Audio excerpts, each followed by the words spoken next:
জাগো বাহে তিস্তা বাঁচাও স্লোগান নিয়ে তিস্তা নদী রক্ষা আন্দোলনের ব্যানারে তিস্তার পানি বন্টন ও নদীর প্রকল্প বাস্তবায়নের দাবিতে কর্মসূচি শুরু করেছে বিএনপি ও তার মিত্ররা। এর আওতায় দিনরাত টানা ৪৮ ঘণ্টা নদী তীরবর্তী অঞ্চলে অবস্থান কর্মসূচি চলবে। তিস্তা চুক্তিসহ অভিন্ন নদী পানি বন্টন সমস্যার সমাধান ও দেশের স্বার্থ রক্ষায় ভারতের উপর চাপ বাড়াতে এই কর্মসূচির আয়োজন করা হয়েছে। লালমনিরহাট তিস্তা রেল সেতু সংলগ্ন এলাকায় কর্মসূচির উদ্বোধন করেন বিএনপি মহাসচিব মির্জা ফখরুল ইসলাম আলমগীর। জাগো বাহে তিস্তা বাঁচাই।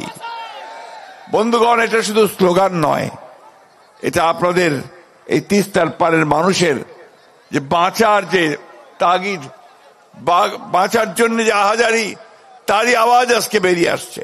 তিস্তার পানির ন্যায্য হিস্সা আদায় ও মহাপরিকল্পনা বাস্তবায়নের দাবিতে তিস্তা অভিমুখে পদযাত্রা এবং নদীর দুই তীরে ২৩০ কিলোমিটার জুড়ে অবস্থান কর্মসূচি পালন করছে তিস্তা নদী রক্ষা আন্দোলন কমিটি। যখন পানির দরকার তখন পানি না দেয়, আবাস সৃষ্টি যখন হয় তখন পানি ছাড়ি দেয়, আবাস কিছু ডুবি দেয়, তখন মানুষ এখানকার মানুষ দুর্ভিক্ষে পড়ে যায়, নানান দেশে চলে যায়। এই বন্যার সময় যেটা দুর্ঘটনা হয় এটা করার মতন নয়।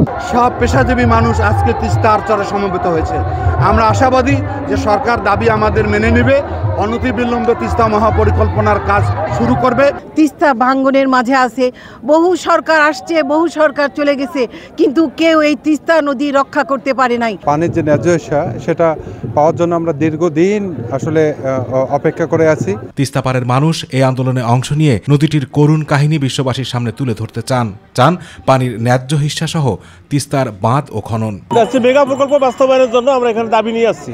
আবাদ সুবাদ করতে পারে না, এই কারণে আমরা তিস্তার দাবি যতক্ষণ পর্যন্ত পূর্ণ না হবে ততক্ষণ পর্যন্ত আমরা এখানে অবস্থান করব। আমাদের যখন পানির দরকার হয় না তখন তারা পানি ছেড়ে দেয়, আর যখন আমাদের পানির প্রয়োজন তারা তখন পানি বন্ধ করে দেয়। আমার একটাই দাবি যে অঞ্চলের মানুষ তিস্তার যে দীর্ঘদিন ধরে দাবি জানায় আসছে, তিস্তা মহাপরিকল্পনা এটি দ্রুত বাস্তবায়ন করা হোক, এই আমার প্রত্যাশা। মঙ্গলবার সমাপনী দিনে বক্তব্য রাখবেন দলের ভারপ্রাপ্ত চেয়ারম্যান তারেক রহমান। এছাড়া দেশের উত্তরের ৫ জেলা লালমনিরহাট, রংপুর, কুড়িগ্রাম, গাইবান্ধা, নীলফামারীর ১১ স্থানে দলের জ্যেষ্ঠ নেতাদের উপস্থিতিতে সমাবেশ হবে। পাশাপাশি মিত্র রাজনৈতিক দলের নেতারাও অংশ নেবেন।